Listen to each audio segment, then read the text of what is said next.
Welcome friends, welcome to A Sportsman's Life. We're out here getting ready for an evening hog hunt. It is middle May and he's just too far. Just wouldn't cut me out. Hung right out there, he just wouldn't cut me out. welcome to A Sportsman's Life, folks. We are here today at the Buck and Bass Ranch, and we have a very special guest today, Si Korte. And Si is a long... Welcome to A Sportsman's Life. We're so glad you tuned in to join us for another exciting real-world outdoor adventure right here on A Sportsman's Life.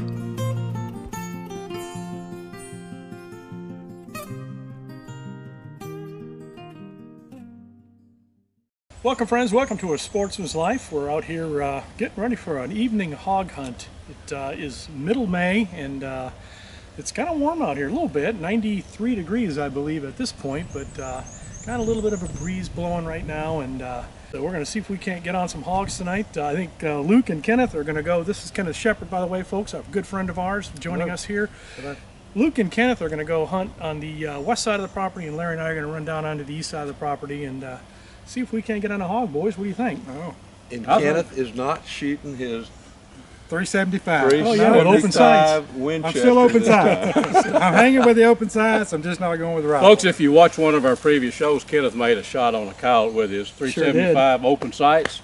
Kenneth's a neighbor of mine, lives right down the road. We've hunted and fished. Kenneth and I have actually guided elk and bear hunts together, but right now we're going to talk about, we're going to get a hog, aren't we? Let's go get a hog. I don't doubt that you're going to shoot a hog. A little pork on the ground. So we're going to eat pistols, right? Handguns today. You're going to handgun? There you go. Stay tuned, folks. We've got a great show coming your way here on A Sportsman's Life. So, boys, let's go hunt. Let's do it. Amen. All right.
Headed to this one earlier.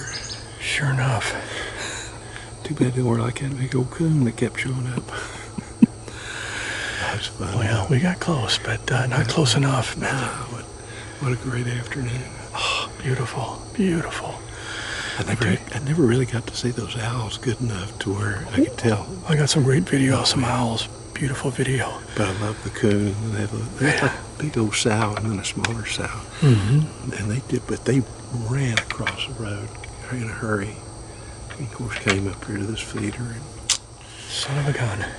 So it goes. Okay. Time to go back to the house and make Luke fix supper. That sounds like a plan. Tell you what, you hang out right here. Okay. I'll just go grab the buggy and your camera and fantastic. Lock things up, and then you'll do that. Back. Thank you. Brought to you by Dallas Safari Club, Conservation, Education, and Hunter Advocacy. Hornady, accurate, deadly, dependable.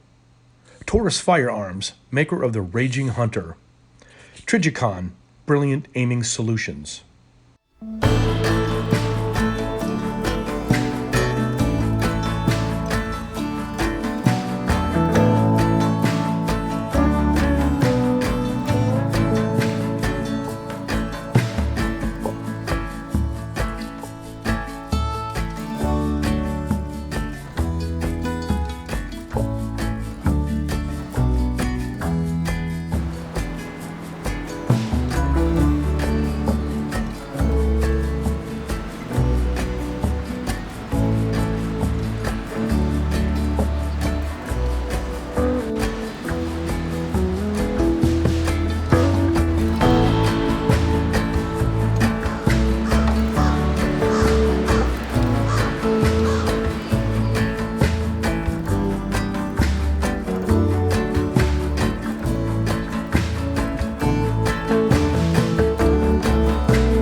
He's just too far.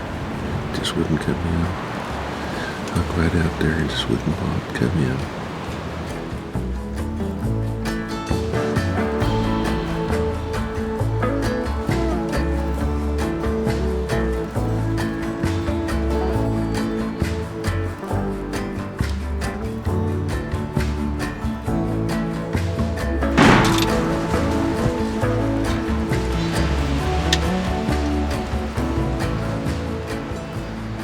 I didn't think it was gonna come together there. I was wondering myself, I'll tell you. Way to go, sir. Good shot, too. We've been working this gobbler for about 2 hours, and I said I wasn't gonna miss this chance. No, heavens no. Like I told you, if you get a chance to kill him, don't worry about cameras or anything else. Let's get him on the ground. My first Eastern, I'm very excited. First about it, Easter, too. congratulations. He's been by here 3 times, you know it. Tell you what, that's the smartest turkey I've seen in a long time. I just didn't want to take a chance. And then when he came back that last time, I decided to let the air out of it. Had 3 hens come by, walked right by the bird. Did they really? Yeah. No, he's a pretty bird. He is a good bird. Let's go look at him. Let's go take a look at him. I should have let him. If I'd let him go about 5 more steps. That was the hen. No, you did the right I thing. think you did the perfect That's what I deal. told him. I told Russell, I said, if you get a chance to kill him, kill him. You finally got him, didn't you? I finally did. After a day and a half, but we've had a lot of close encounters, but we finally got it done today. We got lucky because he came back 3 times. Finally got close enough.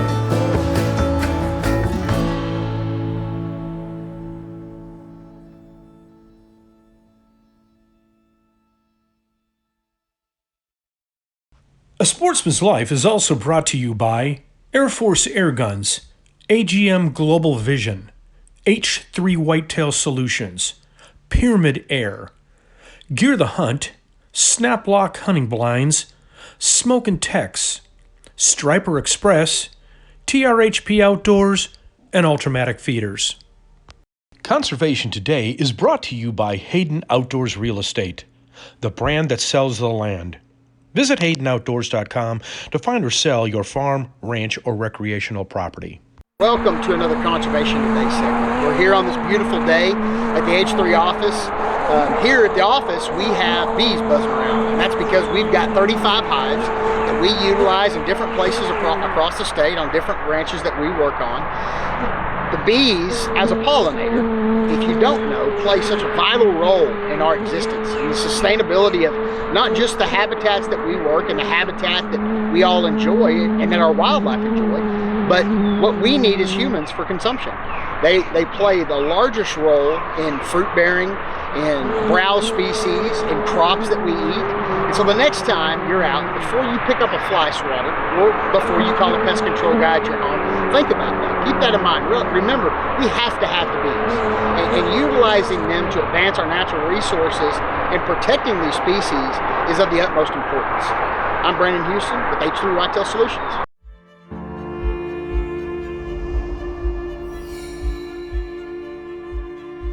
David, it's almost time for the DCS Foundation Gala coming up very shortly.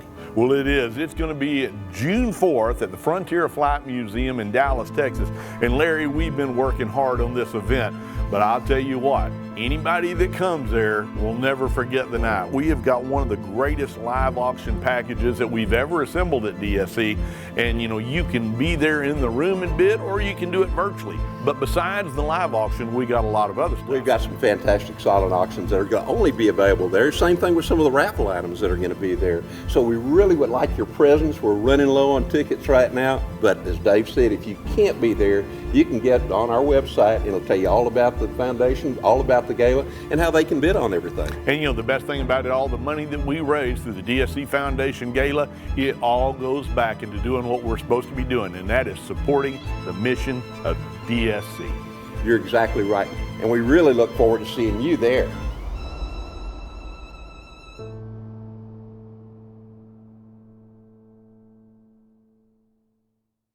Welcome to A Sportsman's Life, folks. We are here today at the Buck and Bass Ranch, and we have a very special guest today, Si Korte. And Si is a longtime friend of the Rices. So, Si, welcome down to a hog hunt. Glad to be here. So we are hunting with traditional bows today, and thought I'd take time to talk a little bit about bows. And these bows are made by Si. So we've got a couple back here. Si has one back here that was his, that he gave me, and then there's another one he's got back here. And tell us about what you got here there, Si. This is one of the recurves, and this particular bow, you don't find anything looking like that in the store because No. it's patterned after a bow of the 50s, and the name of the bow was a Brahma. So when I made it, I called it Bull, and then with bull snake skin. That's bull snake. I was going to say bull that. snake skin on the back. Look at that.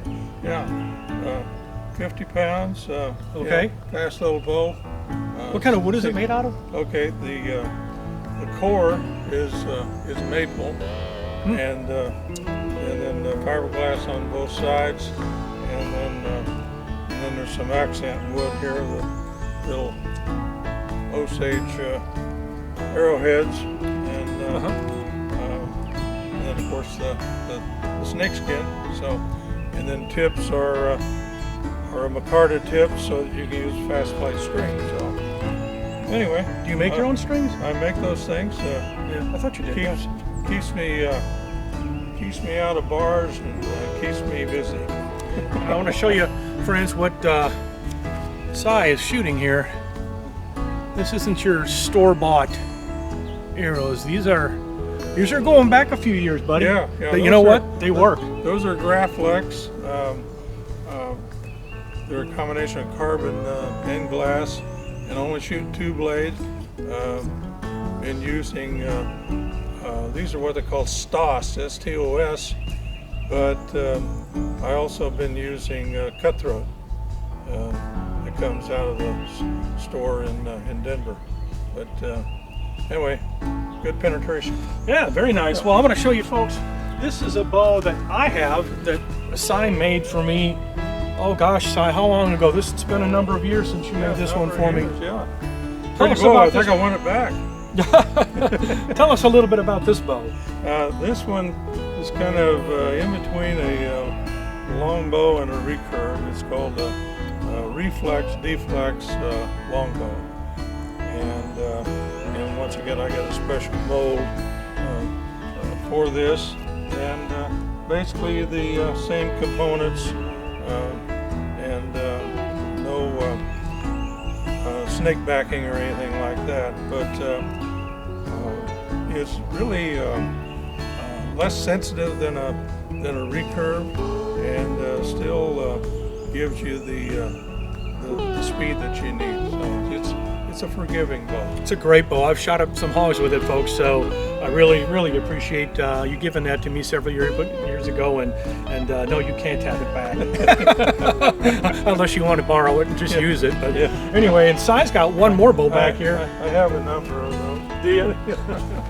Tell us about this bow you brought. This bow is kind of special because Jeff has hunted with compounds, he's hunted with recurves, and now he's hunted with that longbow, thinking about a spear, but he likes primitive. I do. So guess what? He doesn't have a primitive bow, but he does now. Ah. This is an all-wood bow, made of Osage. You can see it kind of looks like a snake, and it's got snake eyes up there. How cool is that? And didn't have any rattles put on the back or anything, but that's all. Copperhead. It's called copperhead, and that's all Osage orange, also called hedge.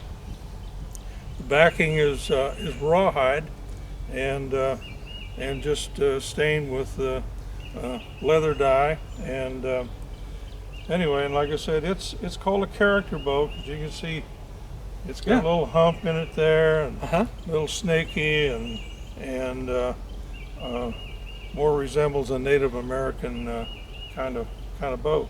So you know, nice bow. I'll probably want it back in a couple of years. So. Well, thank you, Si. That's awesome. Now you gotta go get a pig with it. Oh yeah, definitely. We're gonna stay tuned for a future show because that will happen. I can promise you. Thank you. That's very, very nice. Well, folks, we are out hunting with these bows. I might even string this one up. You never know.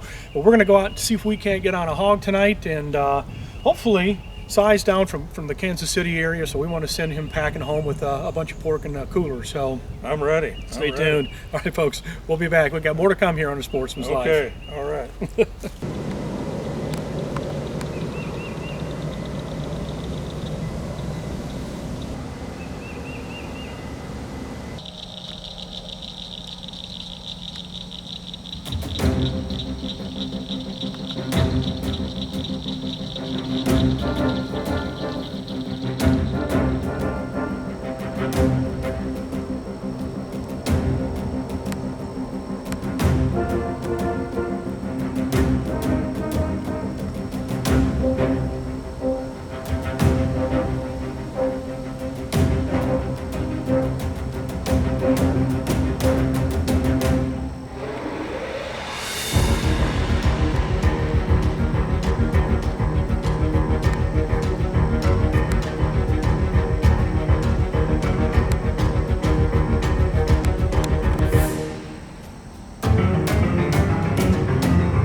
I hit the twig. I don't know, I thought I was clear of it. I didn't even see it. Well, folks, that was pretty exciting. We had a couple young boars in there, and Si. They were pretty good size. Yeah, they were. Yeah. What happened? What happened there? I kept waiting on that, and one smaller one. I thought he was going to come in closer. And so, you know, it's getting darker. So I took a shot, and I felt good about the shot.